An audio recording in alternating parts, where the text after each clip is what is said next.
Welcome, everyone, to the Wednesday edition of the NBA Exchange. I'm your host, Dexter Henry. Thanks so much for rocking with me on this Wednesday morning. Good night of NBA action last night. A lot to talk about today on this show. If you were with us on Monday, you saw Josue Pavón. He has some technical issues. He'll be back to talk with us about the Boston Celtics and their start to the season. And if you've been rocking with this show for a little bit, you know what time it is on Wednesdays. NBA with Nuance. That means my man Jarod Hector will be joining us. We got a lot to talk about coming up in the bottom half hour of this show, where we'll talk about young players who are off to a fast start in this league, as well as how some older players have been affected by whether it's injury, scheduling, a lot to talk about on this episode of the NBA Exchange. But we got to start off today's episode talking about the New York Knicks. Knicks had a primetime matchup against the Philadelphia 76ers at Madison Square Garden. Yes, that Sixers team that does not have Ben Simmons. And the Knicks, they had lost 15 in a row to the Philadelphia 76ers. That means they hadn't won a game against the Sixers in 3 years. 3 years without winning a game against the Sixers. Straight domination by Philly over New York. Knicks ended that last night. Now look, I said Sixers team without Ben Simmons, sort of one-dimensional with Joel Embiid, but the Knicks got this victory 112-99, ending that losing streak. Kemba Walker looked great. The Knicks offense looked great. Defensively, they looked really good and solid and had a great game plan against Joel Embiid, who didn't have a field goal. I remember until it was like late in the first half in this contest. Mitchell Robinson did a fantastic job on him. And one of the things I take away from this game, and I think Knicks fans can take away from this game if they're excited about the start to this season, is that the Knicks have a lot of depth, which is one of the things I thought was going to be a strength of theirs and why I picked them earlier to get over 41 and a half wins in terms of an over-under. The other thing and the difference you see between them and Philly is they have a bunch of playmakers. Guys like Kemba, if you put the ball in his hands, Evan Fournier, Derrick Rose, obviously, even Julius Randle, who's leading the team in assists again and looks like a better playmaker than he was last season. They've got a lot of guys who can do this. R.J. Barrett as well. There's guys you can put the ball in their hands. You can trust them to make plays. This is a much more versatile offensive team than we saw last year. And that's kind of what hurt them in the playoffs against Atlanta. They didn't have guys who could make plays like a Reggie Bullock. So you put him out there on the floor, though he's great defensively. The Hawks were able to hide Trae Young on him because they knew that Bullock couldn't punish him off the dribble at all whatsoever. Elfrid Payton, I don't got to remind any Knicks fans about Elfrid Payton. They knew that he didn't bring much to the table in terms of breaking down the defense and actually having some playmaking.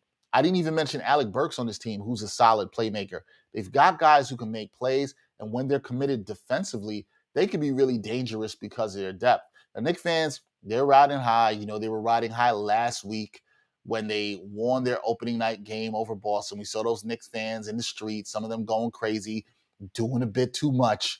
We saw all that, but I think there is reason to be optimistic about what this team can be or what they can grow into. You got to like the chemistry, like the defensive intensity. You see that with Thibs.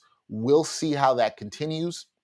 They have a matchup this Thursday against the Chicago Bulls, who are undefeated. Some people are very high in the Bulls. Others are not. We'll get more into that as we do future shows, and probably even later today in this show, we'll talk a little bit about that. What we think about the Bulls will be interesting to see. But I got to bring my producer. My producer, like myself, Gregory Alcala, he's grown up as a Knicks fan. I know he's been hyped for the season. I talked to this man through most Knicks games. He needs some Knicks therapy from time to time. You saw him in the first episode of the Sports Walk talking about the Knicks, talking about the optimism this season. So, Greg, got to ask you, man, how you feeling after last night's win? The Knicks are 3-1. They're looking pretty good. How you feeling, man? I feel good. I feel good about the Knicks win last night against the Sixers. Definitely a game we probably lose last year. So I'm happy about that. I mean, maybe I'm probably one of those Knicks fans that's going to nitpick even in a win. So I kind of thought they gave up a lot, too many 3-point looks last night. I think if the Sixers are shooting better, that game probably turns out a little bit differently. But I think it's encouraging that the Knicks can win a game even when Julius Randle's kind of having an off night, and that just plays into like all the additions they add in the offseason, like subtracting up for Payton, and adding in Kemba, who could go off, who can go off for like what, yeah, like 10 points in like the second quarter or something like that. Yeah, it's strong Uh, second quarter. yeah, so adding players like that, adding Fournier, who pretty much was the reason we won that overtime opening night win against the Celtics, and what he provides for the team offensively and playmaking wise, and Mitch kind of bulking up in the off season just so he can like hang with the centers down low. Like that was key to that win last night because I think last year he probably gets dominated by Joel Embiid. And he's probably one of the primary reasons we won that game last night, taking Joel Embiid. I I think agree. he didn't record a field goal until like what the second The half. third quarter, I said I had first said second quarter. I was wrong on that. He didn't record a field goal until the third quarter. You're right about that. He didn't record a field goal until the third quarter. So Yeah, yeah, so you that was huge.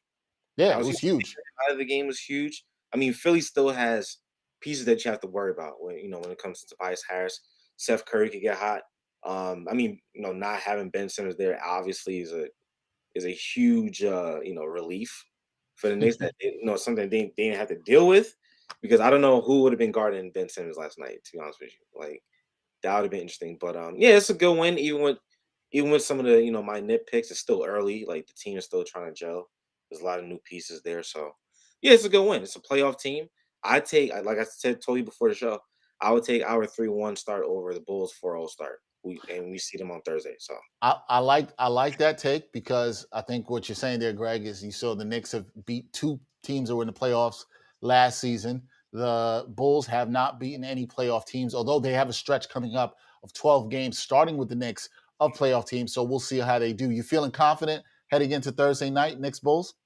yeah, 100%. I mean, win or lose, I feel like we're gonna come to play. I mean, this is probably gonna be an ESPN Thursday night prime time game. I'm thinking.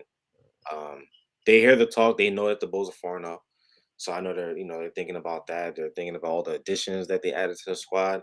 There's definitely a team that they're gonna have to contend with in the East going forward this season. So yeah, they're gonna be up for that game. I mean, especially coming off of this win against Philly, there's no way they're gonna go in there and lay a dud or something like that. So Yeah, yeah, I'm, I I'm think totally fine with them going into that game. I think if you're a Knicks fan, you have to be happy with how they bounced back following their loss to Orlando, coming back in this game against Philly, and hopefully carrying some of that momentum into Chicago. We'll see two of the top teams in the East thus far. I know it's only early in the season. They'll square off in Chicago on Thursday night. That one will be on NBA TV. So I'm sure a lot of the basketball world will be looking at that. Greg, we're definitely going to check in with you on Thursday night after Friday, after Thursday night, to see how you're feeling about the Knicks then. But we got to talk about the other big market team in the NBA, and that's the Los Angeles Lakers.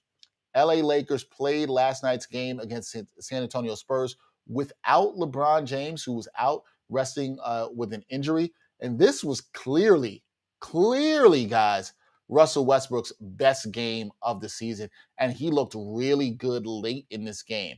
Anthony Davis did his thing. He had an injury scare. What's new? He didn't go to the locker room, though, guys. He did not go to the locker room. And hopefully he is okay. 35 and 17 for AD.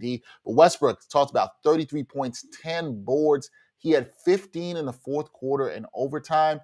Lakers still have had some concerns. They are now 2-2 after dropping their first two, but it was good to see Westbrook clearly play what was his best game as a Laker and look pretty comfortable in the role that he had, especially helping to close down the stretch. Now, a lot of the talk will be, okay, well, he did this when LeBron wasn't playing. The ball was going to be in his hands more. There's still that talk about should Westbrook be in the second unit or not.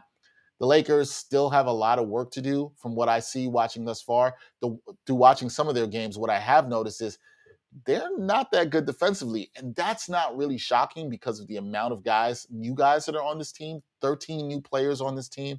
And not a lot of these guys are really known for their defense.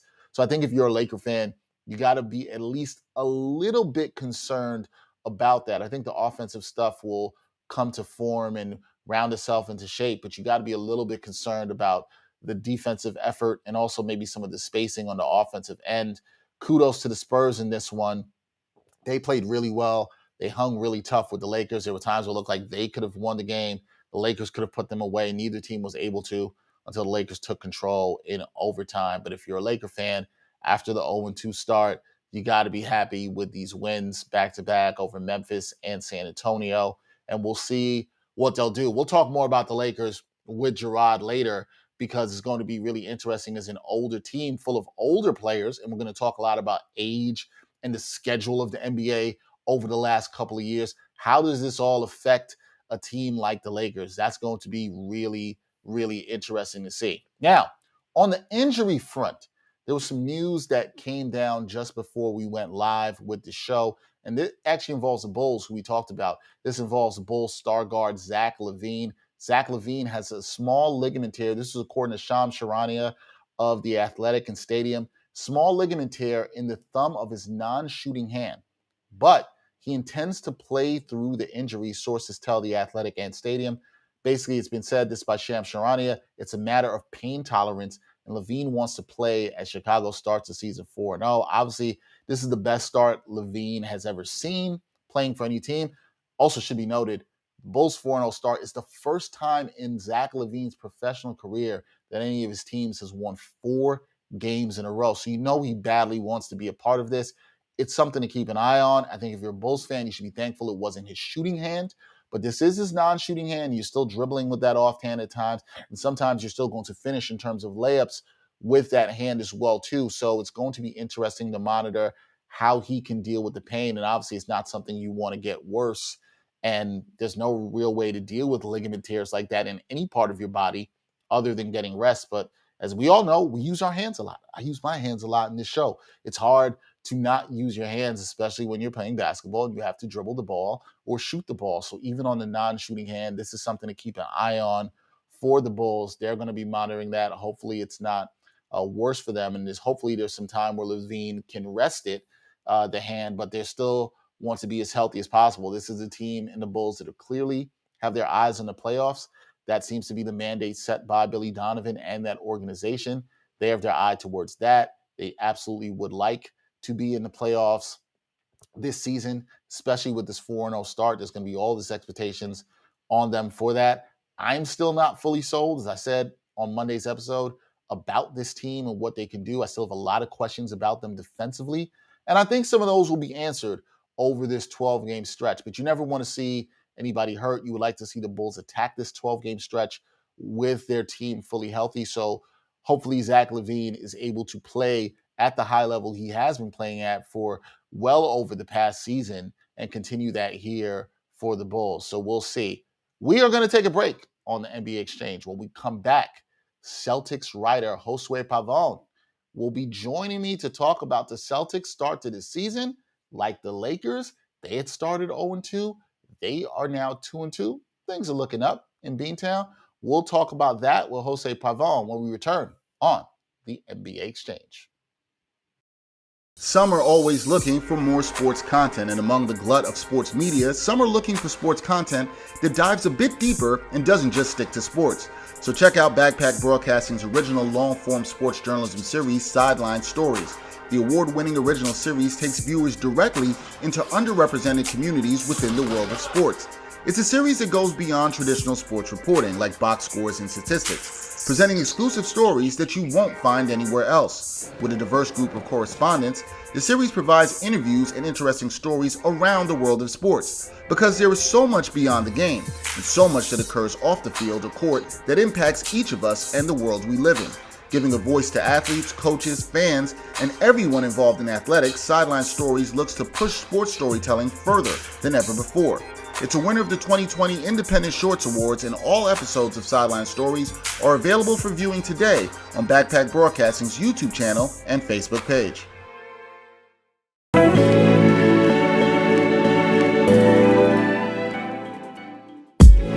The Sports Walk is back. Watch Season 4 of Backpack Broadcasting's original, award-winning web series that brings you the opinions of real sports fans in these streets, literally in these streets. The first 3 seasons and current season, with new episodes every Monday, are available now on the Backpack Broadcasting YouTube channel. Check out the 2017 NYC WebFest official selection and see what other sports fans have to say on the hottest issues in sports today. It's easy, y'all. Just take the Sports Walk.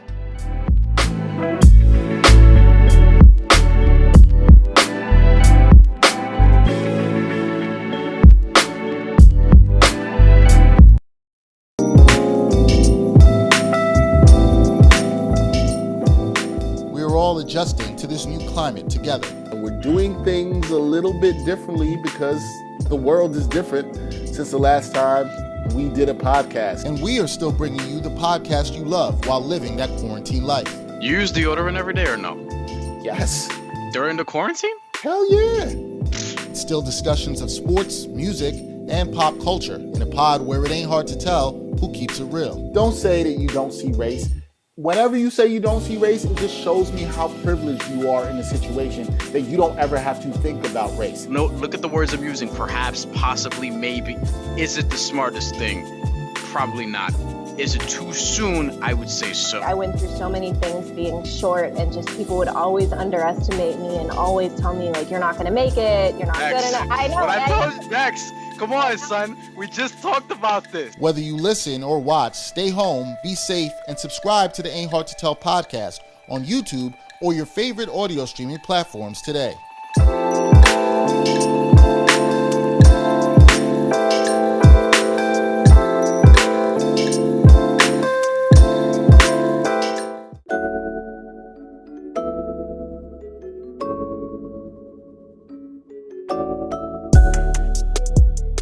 Backpack Broadcasting continues to bring you the best original sports content, but now you can get more of the content you love. For as little as $3 a month, you can get access to bonus content, including behind-the-scenes footage and interviews from the Sports Walk, Sideline Stories, or the Ain't Hard to Tell podcast. All this exclusive content comes via Patreon. There are tiered levels of patronage, and each Backpack Broadcasting patron receives exclusive perks. Your support helps Backpack Broadcasting create more of the original content that you love. Visit Backpack Broadcasting's Patreon page and become a patron today.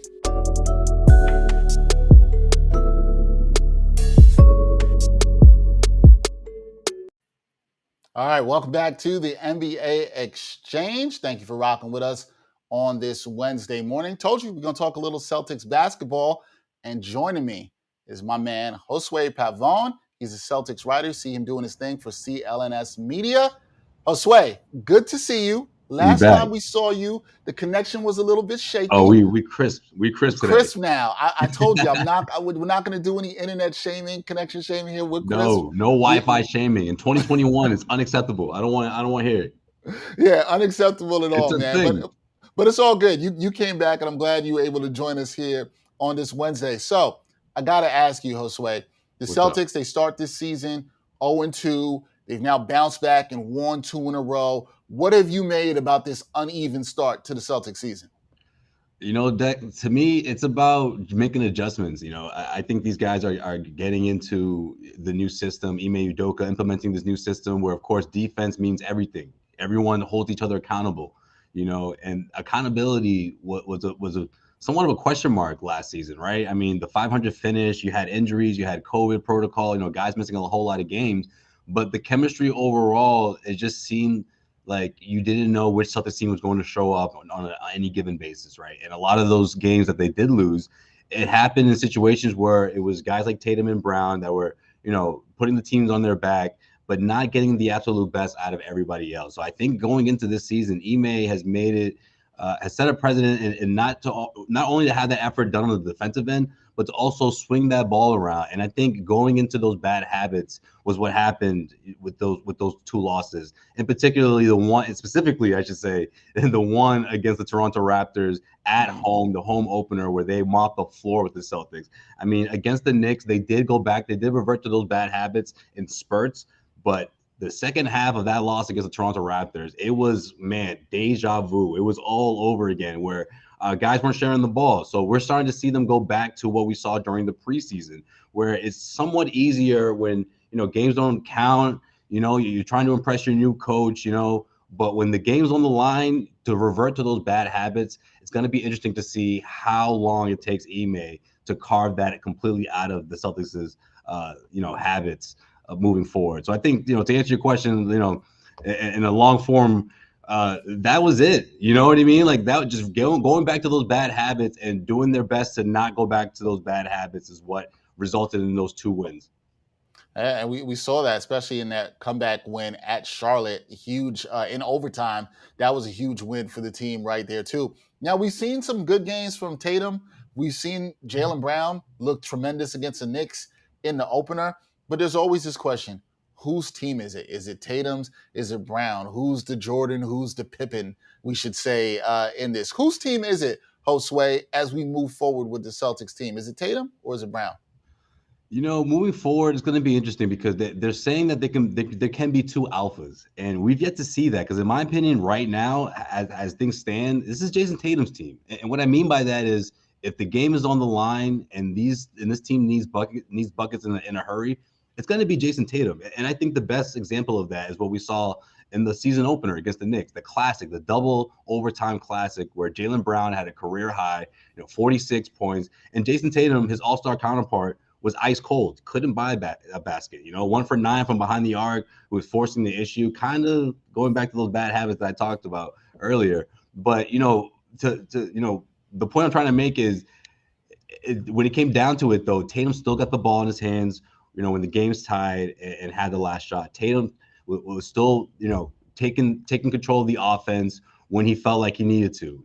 And I think that was telling into seeing how the dynamic's going to be between those two. But you fast forward to the most recent game against the Charlotte Hornets, I thought Ime Udoka empowered Jaylen Brown. Even though Jason Tatum was having a good game, so was Jaylen Brown. And there were a couple of plays coming out of the timeout where he set Jaylen Brown up in those tight, end of the fourth quarter situations. And that's going to be really important moving forward. We're going to be able to see if there can be two alphas. Right now, it's Jason Tatum. But moving forward, we're going to be able to see if Ime can actually make this thing work and make it, Alpha A and Alpha B, if you will, between Tatum and Brown. All right, we're going to see how that goes. Now, you brought up Ime Udoka, first-time head coach here with the Celtics. We know Brad Stevens was at the helm before and very highly regarded. He's now moved up to the front office. What have you seen as the Ime Udoka impact on this team? You talked a little bit before about defense, but what have you seen in terms of him changing or shifting the culture of the Boston Celtics? I would say accountability. One thing that stood out was during the preseason, Grant Williams, and this is something that he talked about, on media day. This is something he actually brought up, I believe, when he was introduced officially as the head coach, that he did not want to see his players complain to the referees. He said that that's his job. Don't get lost into that because it's going to take you out of the game. And to prove his point into how serious he was about that, he benched Grant Williams after he was complaining about a call. So I'd say accountability is at the top of the list for Ime. And it's going to be interesting to see how that goes with someone like Jason Tatum, because that was a habit of his throughout the course of last season that drove not only Brad Stevens crazy, but of course Celtics fans crazy. It seemed to take him out of his game in certain instances. It seemed like the referees were making sure that they didn't give him the benefit of the doubt in most calls because of that. It seemed like he was starting to build his reputation. And I think accountability and making sure that guys, the message is delivered is a big part of what Ime is about. And he certainly proved that this, a couple of weeks into the season. I like that, man. I like holding guys accountable. When you see a It's lot like of this complaining to the refs. It's an old school mentality. Yeah. No, he's from the school of Popovich. So, that part that part doesn't surprise me. It's just how are you going to make sure everyone is on the same page? How long is it going to take, rather? That's the key. That's the question. That is the question there. Well, I think the biggest question on the mind of Celtics fans is, all right, can this team, Josue, can they contend in the East? How good can this Celtics team actually be with some of the moves they made in the offseason, the change with the head coach? How good can this Celtics team be? That's a great question. Now, if we're talking about, where they're going to be sitting at the end of the regular season, when you look at the first top 2-3 teams, to be honest with you, I don't think there's going to be the Celtics. I think they, best case scenario, they may fall in that 4th seed. Maybe even the 5th. The 4th is going to be more crucial because that would give them home court. But I think for them to be one of those top teams, it's just going to have to take a trade in upgrading that roster, But in a best of 7 series, though, I think this team is talented enough to beat some of those top-notch teams. So to answer your question, it's going to really boil down to how good this team is going to defend. How can they defend a Giannis Antetokounmpo in the best of 7 series? How do they defend the Brooklyn Nets? 2 powerhouse scorers. How can they hold their own against those guys. We know that they can put up points in a hurry. We know that they have guys like Tatum and Brown that can do that. But the defense is going to dictate just how far they go in terms of beating a top-notch team in the best-of-7 series. And I honestly think it's going to take them developing into a top-5 team in the NBA. If not, at least in the top 10 in the top 5 in the East. If they're going to make it to the Eastern Conference Finals, I think it's that important. I really do. Yeah, gonna have to get better on the defensive end. We know what these two young stars can do on this team for sure. Now, last thing, Celtics, they got the Wizards tonight. Celtics fans do not want to see a letdown. You started 0-2, you got 2 in a row. You just come off this big win in Charlotte. You got the Wizards at home. What are the keys to the Celtics getting a W tonight back home? We talked about this on the CLNS postgame show Monday night, and honestly, I just want to see more that free-flowing offense, where guys are getting more involved, and let's see other guys step up here in the sense of seeing like 4 or 5 players scoring in double figures. I think this is a great opportunity for guys to get involved. We saw a little bit of that last game. I mean, Jabari Parker came in and drained three threes in 5 minutes, Dex. I mean, you can't make up this stuff, and that's not a knock on Jabari Parker, but right. What I mean by that is like, from a Celtics point of view, from a Celtics fans point of view, sometimes these guys come in and they show out, and you don't see much of them, for a couple of games here. Obviously Ime is still experimenting here, mixing up his rotations, but the front court is going to be really important. Guys like, Hernan Gomez, guys like Jabari Parker, Grant Williams has put together a couple of really good outings. Those are the kind of guys that can really round out your second unit and strengthen your depth.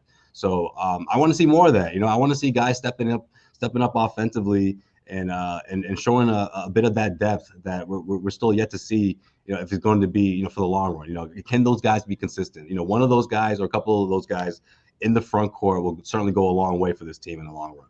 Yeah, we will see what they can do. Can they keep it going? Can they make it 3 in a row? And Celtics fans, I do not want to hear a Bradley Beal chant. I don't want to hear no. Oh, you think that's coming? It might. It wouldn't surprise me, especially if it's a blowout win, fourth quarter. Or you see too much of them and Tatum and him dapping each other up. I mean, look, this is a crowd that chanted for Gordon Hayward off of the relationship that he had, obviously, with Brad Stevens. So they'll do that off of the relationship that Tatum has with Bradley Beal. Fans will do that for sure, and it's going to be it's going to be a jam-packed crowd this time around. So it wouldn't shock me. It wouldn't shock you. Let the Bradley Beal to Boston rumors start now. You want that? Is that what you want? Oh, you don't want that. It's what are they going to give up for that? I got to think Washington's going to want back Jaylen Brown, and so if you're willing to part ways with that, yeah, I'm not sure that necessarily makes the Celtics better right now. That's all I'm saying. I'm not necessarily sure. I'm in the same boat. If you can find a way to make a new big three, sign me up and show me how that works. But outside of that, I don't want to see this thing. I want to see this thing through. I want to see how Tatum and Brown can actually get this going in a sense of leading the team, just them two. No veteran and Kemba Walker in the mix, or Gordon Hayward. Those guys leading the show. Let's see what they can do first before we start talking about a new dynamic duo in Boston. The fans are impatient though, Josue. You know that. Of course, you know that for sure. Josue, spoiled fans. Those spoiled fans. Spoiled fans. Spoiled Celtics fans. we won't get on that, but they know about that. They only knew the struggle of the New Yorkers, right? Oh man, you ain't gotta tell me, man. You ain't gotta tell. But you know what? Things are good right now, so we're trying to keep that good energy going. Things are okay. I love that. I love no matter what, sign me up for Celtics Knicks.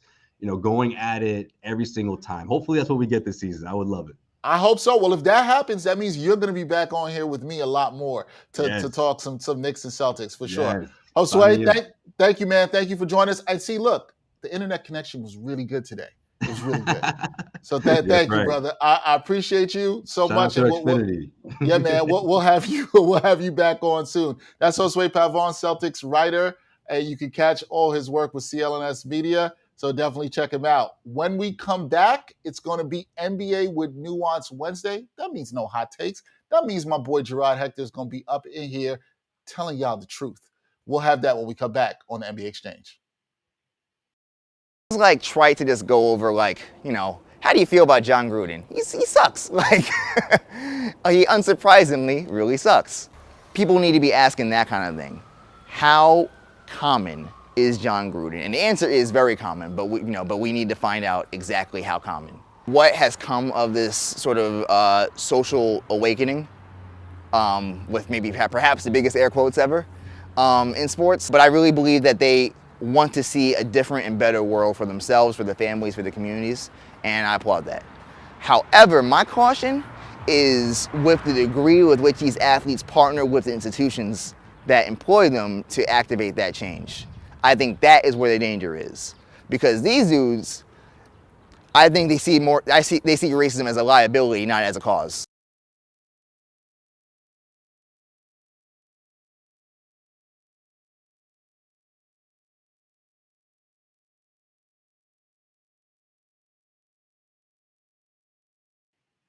All right, we are back. Wednesday edition of the NBA Exchange. Told y'all, it's Wednesday, NBA with Nuance time. That means my man Jarod Hector is here. You see him on the 7 Footers podcast. You also see him rocking with Bring It In on True Hoop. Jarod, how you doing? You look like you got the mic ready. You look like you're ready for some hot takes, bro. Nah, we don't do no hot takes around here, my guy. It's nuance, baby. We got to give you nuance. People want to wild out after 5 games and declare winners and who's alive, who's dead. We got 82 games to go, people. Calm down. That's right. We got a long way to go, and I appreciate Jarod rocking me because we used to do this differently before. Now we're doing it live, so you're getting live nuance, in the moment nuance, right? You can't say that we think about what we say, but we haven't overly thought this. We're bringing you this live nuance. But Jarod, let's get into it here on this Wednesday. When you look at the NBA, you talked about how a lot of people are jumping to conclusions. It's only been over a week, folks. Let's pump the brakes, okay? People are jumping to a lot of conclusions. But one of the things you are seeing, and I heard you talk about this with our friend Jenna Limoncelli on the 7 Footers podcast, we're seeing young players show out, getting off to fast starts, really doing their thing.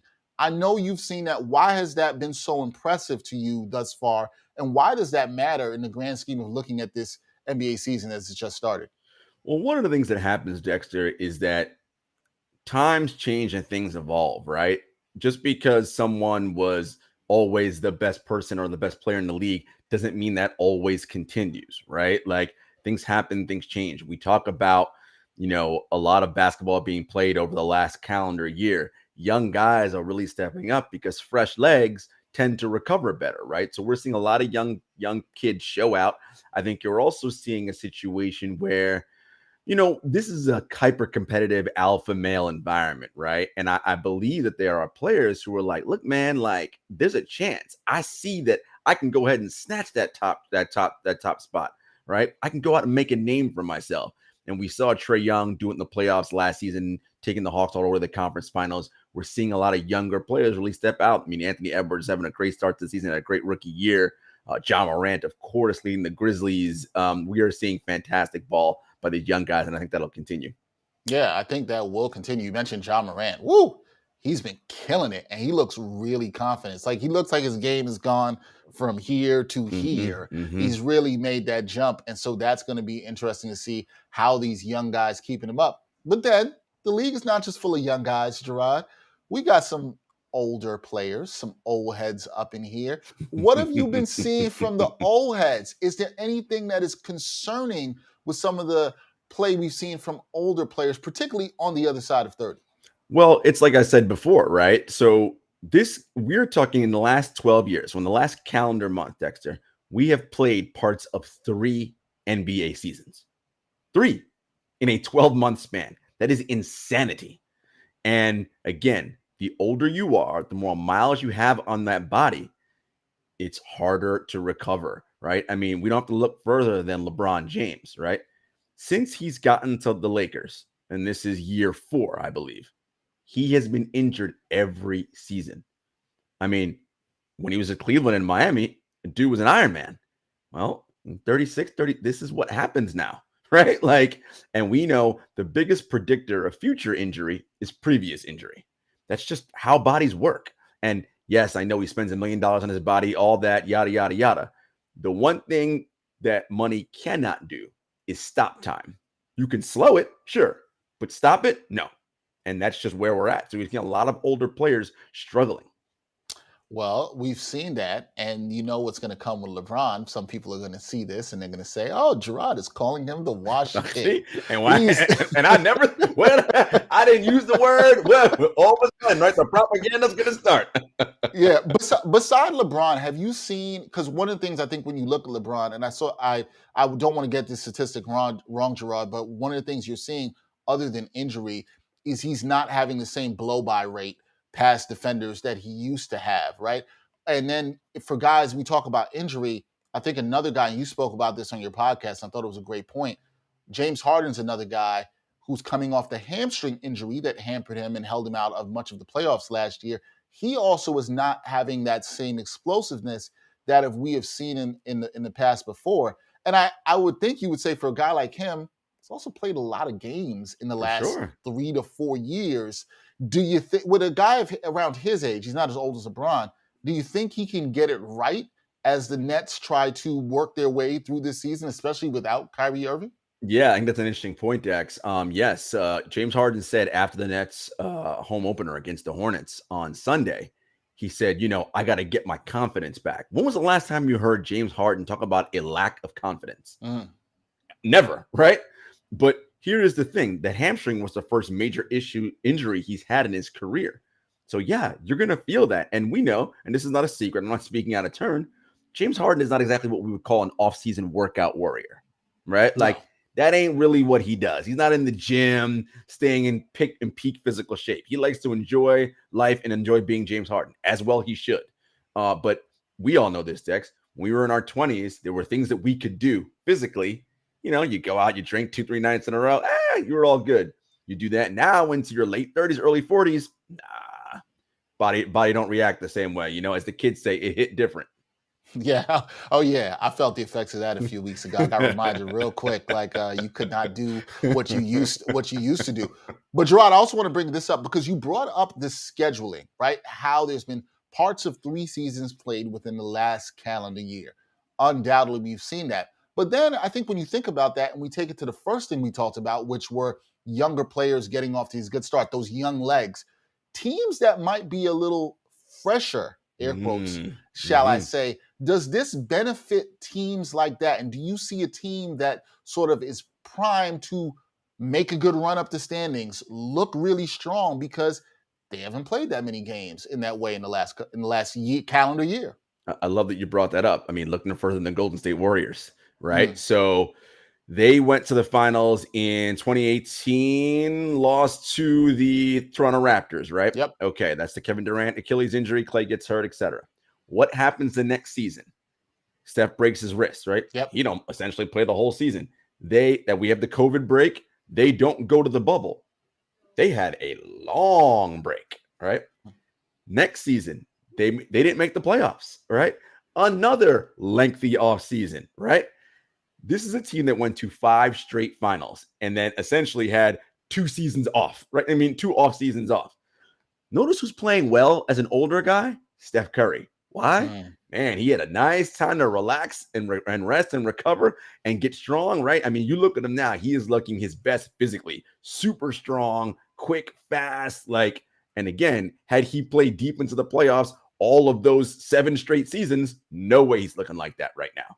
Like those 2 years really helps. And you get the infusion of the young guys with Draymond, all that stuff. I think that's a team that, we're going to see some things. I mean, again, it's early. Let's not lose our minds. But that sort of advantage of having those 2 seasons where they did not advance or make it to the playoffs, big for them, particularly coming off of that 5-year run. That's going to be really interesting to keep an eye on as we move forward with the Warriors. I think that's a great team to look at with some of the time off that they had in the last 2 seasons, condensed seasons as they may be, but the last 2 seasons. Here's another observation for me that I've seen. I don't know about you, but watching the games thus far in this early season, and a small sample size, folks, the officiating, we know the rule changes they've had. They got a lot of the whackness, shall I say, out the game, the jumping into players, the, hunting for fouls with the offensive player. And I supported those rule changes. but it also looks like the game has been flowing a little bit better. Have you seen that as well, too? Do you think that's because of the officiating? Do you think that's because we actually got a bit more of a break between last season and this season as opposed to the 2 seasons before that? What do you think why that is in terms of the better flow that I'm seeing to this NBA product? I think it's a little bit of everything, Dexter. Yes, I mean, Owen Phillips, who does the F5 report, and a bunch of other statisticians who cover the league have shown free throws are in fact down. Again, small sample size, but still they are down at this point in the season compared to where it was last year. And we are seeing the refs allow players to play through more. You mentioned James Harden earlier. As his coach Steve Nash said, has become the kind of poster boy for this movement. And, I push back on that narrative from the standpoint of what they're talking about. The issue that Harden's having isn't the jumping into people fouls, right? That's not his game. He doesn't jump into people for fouls. Where he draws fouls are his drives to the rim and initiating contact. That is what they are not calling, and calling far less than they have in the past. And they're allowing them to play on. And so when they're doing that, players now go, ooh, I know how to guard him, because if he's leading and holding the ball out with his arms and causing me to hit him, they're not calling that foul. Great, right? And that's a big part of his game. So I think they're allowing that contact at the rim to happen. And it's also early in the season, Dex, right? So the refs are kind of getting used to how they want to call it and what they want to happen. I think we'll start seeing some things like start to not like go back to what it was, but we'll start to see some kind of like norming out of how they're calling these things. Yeah, I've enjoyed it. I've enjoyed this better flow to the game, less free throws, less stoppage. There hasn't been too many ridiculously long coaches' challenges that I've seen thus far this season. But again, we're talking about small sample size theater here, folks. Most teams have played 4 games. Some have played 3. So, Right. Let's not go too crazy. Okay, speaking of not going too crazy.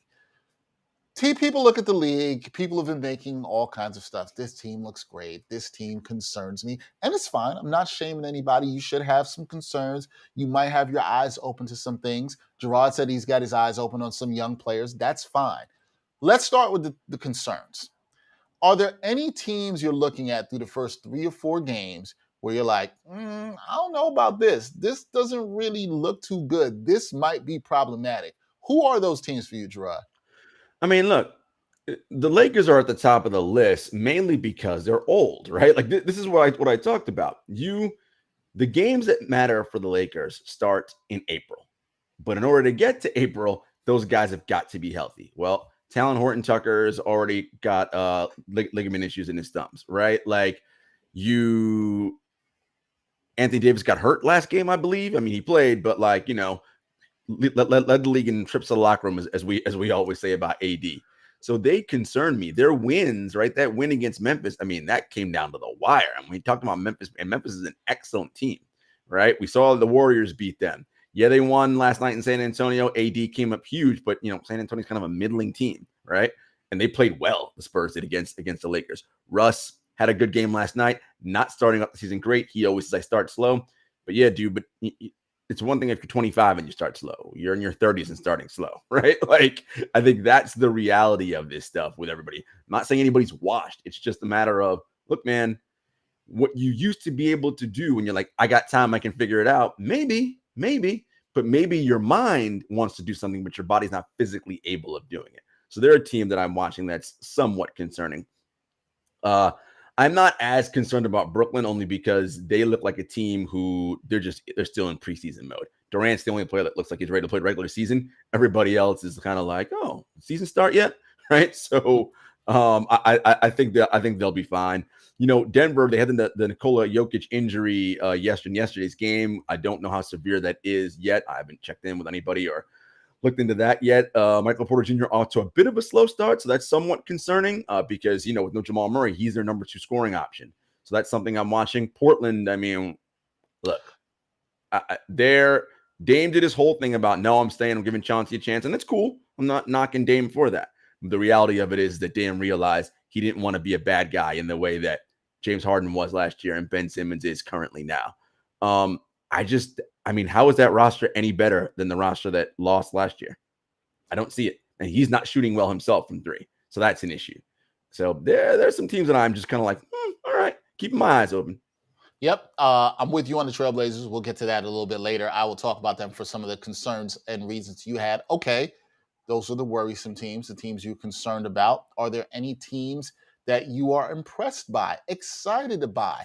Maybe it's like some people, which I don't buy, the Chicago Bulls, but some people are excited about that team. Who excites you, Jarod? Who are you high on? I already gave you the Warriors. They're playing well. Everyone's talking about the Hornets. The Hornets are great. Lost that game in OT to the Celtics. Celtics is also a team that I'm kind of like, kind of still thinking about them. But listen, man, let's go right to New York City. Your New York Knicks, man. Look at that undefeated Kraken out here in these streets. Not undefeated, but 3-1. We'll 3-1. 3-1. Yes, yes. We'll find. They did lose that second game to Orlando, which is kind of like, all right, man, what y'all doing? Yeah, but they bounced back, which I talked about at the top of the show. They bounced back. I think you should be impressed. Greg was on here saying that he's more impressed by the Knicks 3-1 start than he was by the Bulls 4-0 start because the Bulls haven't really played anybody. Well, yes, the Bulls did play the Pistons twice. And Cade wasn't in at least one of those games. So, neither of them. Both of them. Yeah, so look, they got a new roster and they're going all in. Look, what does Bill Parcells let me say? Cross-sport analogy, but you are what your record says you are, right? Like they played who they played and they beat who they played. All right, like Bulls fans, be happy. My concern with them is depth. I just, after their front six, who's really coming off that bench for that team? Zach LaVine also has a ligament issue that he's playing through right now that Shams Charania just reported. That's concerning. Yep. So, there are a couple things that I'm just kind of like keeping my eyes open. But look, kudos to the Bulls playing well. And like I said, the Hornets love what I'm seeing out of them. Look at this, folks. It's amazing. Jarod didn't pick any of these teams to go to the championship. You can have nuance. He's not riding that high. Oh, man, the Bulls are going to take it. Chill. First 4-0 start since 96, 97. Oh, man, you don't have to do this. We don't have to do this. Okay. See, we talked about this with nuance. Nuance, baby. Hot takes. Brought you some interesting things to chew on, hopefully, till the next time we talk. But we're going to take a break. When we come back, Jarod and I are going to give you our best NBA picks for tonight. We've got 2 games each that we're going to talk about. So when we come back, we got some NBA picks for y'all on the NBA Exchange. Some are always looking for more sports content, and among the glut of sports media, some are looking for sports content that dives a bit deeper and doesn't just stick to sports. So check out Backpack Broadcasting's original long-form sports journalism series, Sideline Stories. The award-winning original series takes viewers directly into underrepresented communities within the world of sports. It's a series that goes beyond traditional sports reporting, like box scores and statistics, presenting exclusive stories that you won't find anywhere else. With a diverse group of correspondents, the series provides interviews and interesting stories around the world of sports, because there is so much beyond the game, and so much that occurs off the field or court that impacts each of us and the world we live in. Giving a voice to athletes, coaches, fans, and everyone involved in athletics, Sideline Stories looks to push sports storytelling further than ever before. It's a winner of the 2020 Independent Shorts Awards, and all episodes of Sideline Stories are available for viewing today on Backpack Broadcasting's YouTube channel and Facebook page. All right, welcome back to the NBA Exchange. Dexter Henry, got my man Jarod Hector rocking with you. And just so y'all know, we do NBA with Nuance. We also give some picks at the end of the show. We give these with nuance too. No hot take picks. We're not telling you to go waste your money all crazy. I don't know. Maybe Jarod is into some futures bets and wants to tell you to put some money down on the Bulls, but I think he'll probably say no. I don't think he's gonna go there. I mean, look, the odds are probably real good, but I should just throw money away. Come on. I feel like it's a little too early for that as well too. We ain't gotta go and do that. But we're looking at Wednesday night games. Decent amount of games. Yeah. I had Jarod pick 2 games. However, he wanted to bet that. I also picked 2 games. Jarod, I'll start with you first. What's your first game? How are you betting this tonight? What's the first game for you? So Wolves and Bucks are interesting to me. Okay. Because the Timberwolves are actually playing well. They did lose to the Pelicans, so that's kind of, it's like, come on, bro, the Pelicans. But Anthony Edwards did come out, and Anthony Edwards is one of the great revelations in the league, not just from a play standpoint, but from an entertainment and a media standpoint for content creators like us, because he gets it. My man was like, we thought we were gonna come out here, play the Pelicans, just get a W, got that ass beat, right? Like, he's just real, and like, no, we gotta be better than this. And the question I'm asking myself is, I know what Karl Anthony Towns is.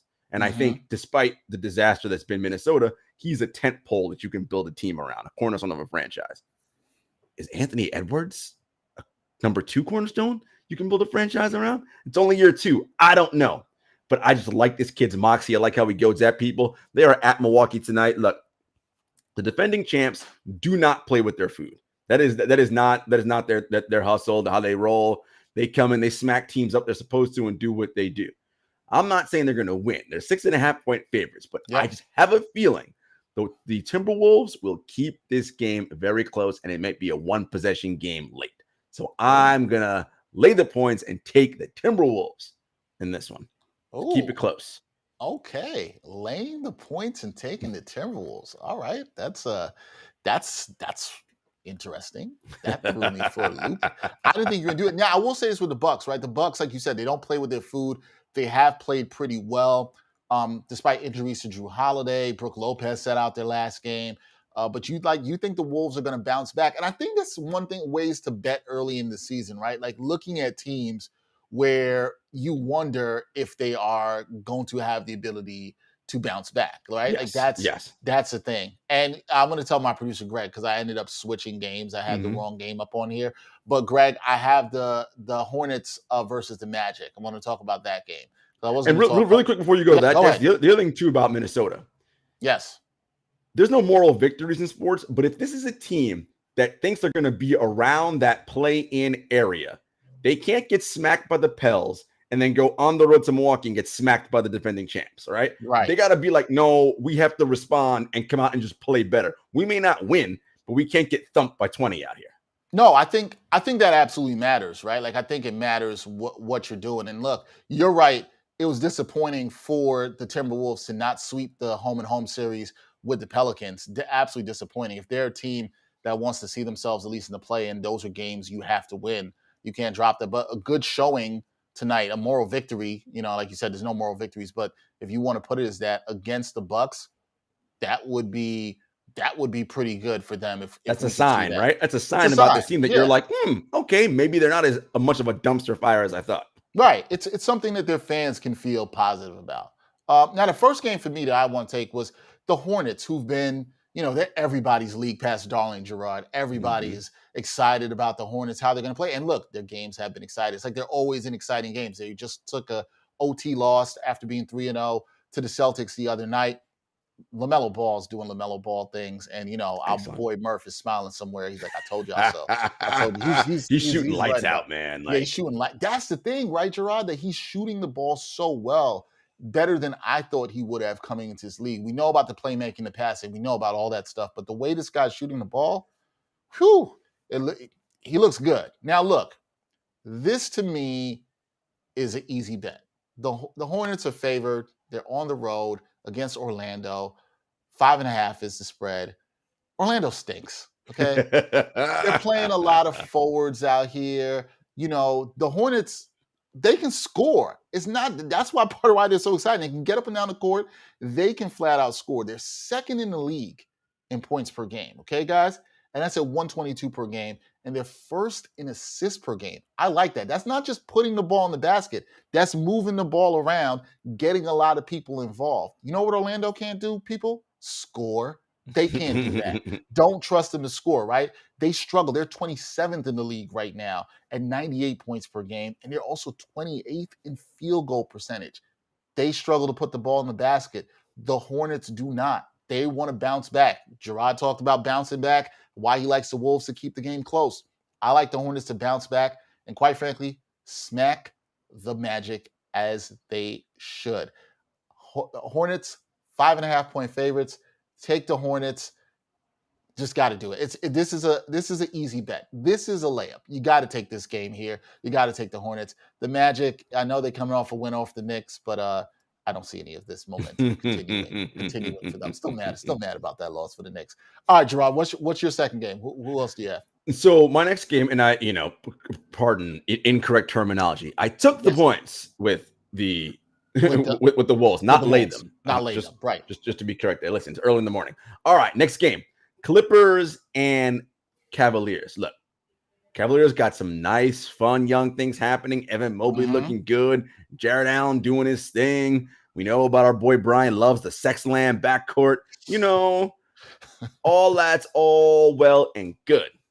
However, Clippers -8 tonight. There's something about this Clippers team that, to me, with Ty Lue, everybody's like, whatever. The Clips, they ain't that good. They ain't got Kawhi. They got no chance. Listen, we make fun of Paul George all we want, and for good reasons. He kind of suspect sometimes, but this dude can hoop, and he is an excellent two-way player.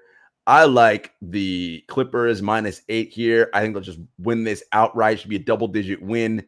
I like what they're doing. They look good in that game against the Warriors, even though they lost. We know they just smacked up Portland, who we said's got problems.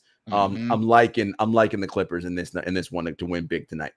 All right, liking the Clippers to win big. I like them there too. You talked about the Blazers. The Blazers are involved in the next game and involved against one of the teams that you happen to like. I would kind of call Jarod a sort of fan of this team, but we won't. He's not the way Brian Fonseca is about the Heat. We won't. Oh yeah, he wilding. Nobody's like that. But the Grizzlies, 2-1 start to the season, easily could be 3-0 had they beat the Lakers, and they could have beat the Lakers, right? And the Blazers. Jarod talked about the problems with the Blazers. They just got their ass handed to them by the Clippers the other night, 116-86. And for all the points that Jarod said, one, they couldn't stop a nosebleed right now, the Blazers. And they haven't been able to do that for pretty much the past 2 seasons. Then their best player, he's not even shooting the ball well at all whatsoever, which is not what we see from Damian Lillard, okay?